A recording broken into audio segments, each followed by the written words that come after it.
কচুরলতি আমার এতটাই পছন্দ যে দিনে যদি 3 বেলাও যদি কচুরলতি দিয়ে ভাত খাওয়া যায় তারপরে কেন যেন তৃপ্তি আর কি মেটে না। খুবই ভালো লাগে আমার কাছে কচুরলতি।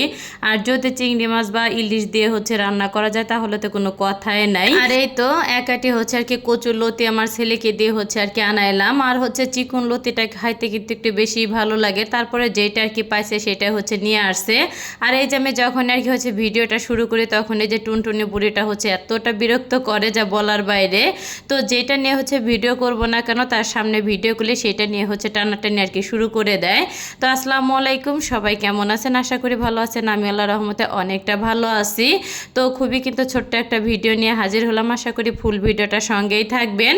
আর মা ছেলে মিলে কিন্তু অফ ক্যামেরা লতিগুলি আর কি পরিষ্কার করছি।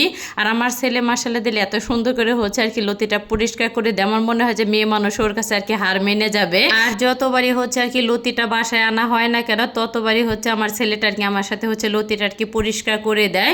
আর এই তো লতিটা কিন্তু সুন্দর করে আর কি কেটে বেছে পরিষ্কার করে তারপর আর কি ধুয়ে নিলাম। আর আজকে আর কি কচু লতিটা রান্না করব আর কি বড় চিংড়ি দিয়ে। তো ছোট চিংড়িটা আর কি বাসায় ছিল না, তো বড় আর কি কয়েকটা চিংড়ি ছিল ফ্রিজে।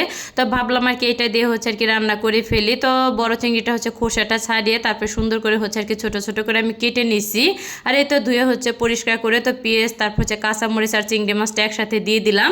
তার সাথে কিছুটা আর কি লবণ দিয়ে তো 3-4 মিনিটের মতন আর কি আমি ভেজে নেব। তো ভাজা হয়ে গেলে কিন্তু এখানে আদা রসুনটা আর কি বাটা দিয়ে দিলাম। আর সেই সাথে শুকনো মশলাগুলি দিয়ে দিলাম। আর এখানে হলুদের গুঁড়া, মরিচের গুঁড়া, জিরা, ধনিয়ার গুঁড়াটা। আর এই তারিখে গ্রামের বাড়ি থেকে আসার আর কি সময় তো গুঁড়া মশলাগুলি আর কি গ্রামের বাড়ি থেকে কি ভাঙায় নিয়ে আসা হয়েছে। আর এত সুন্দর কালার হয় তরকারিটা রান্না করার পরে, খুবই ভালো লাগে। আর এই তো চিংড়ি মাছটা কিন্তু কষানোর পর একটুখানি পানি দিয়ে দিয়েছিলাম অফ ক্যামেরায়। তো পানিটা ফুটে উঠলে কিন্তু এখানে ধুয়ে রাখা আর কি কচুর লতিটা দিয়ে তো উল্টিয়ে পাল্টিয়ে কিন্তু মশলার সাথে আর কি মিশিয়ে দেবো। তো মেশানো হয়ে গেলে কিন্তু আর কি পরিমাণ মতন একটুখানি আর কি পানি দিয়ে দিব। তো একবারে আর কি পানি দিয়ে তো ঢাকনিদেরকে ঢেকে দেবো, পরে আর কি কোনো পানি দেবো না। যাই হোক তো ঢাকনিদেরকে ঢেকে দিয়েছিলাম। যখন আর কি পানিটা সুন্দরভাবে আর কি ফুটে উঠছে তখন আবার একটুখানি আর কি নেড়ে চেড়ে দিব আর কি। তো আর কি বেশ কিছুদিন আগে কচুর লতিটা আর কি ভাপ দিয়ে রান্না করতে আর কি যাওয়া হয়েছিল। তো ভাপ দিতে যাই পুরাই আর কি লতিটা আর কি সেদ্ধ হয়ে গেছিল। পরে নাড়াচাড়া আর কি আমি দিতে পারি নাই। আর কচু লতিটা কিন্তু একটু আস্তে আস্তে থাকলে কিন্তু খেতে একটু বেশি ভালো লাগে।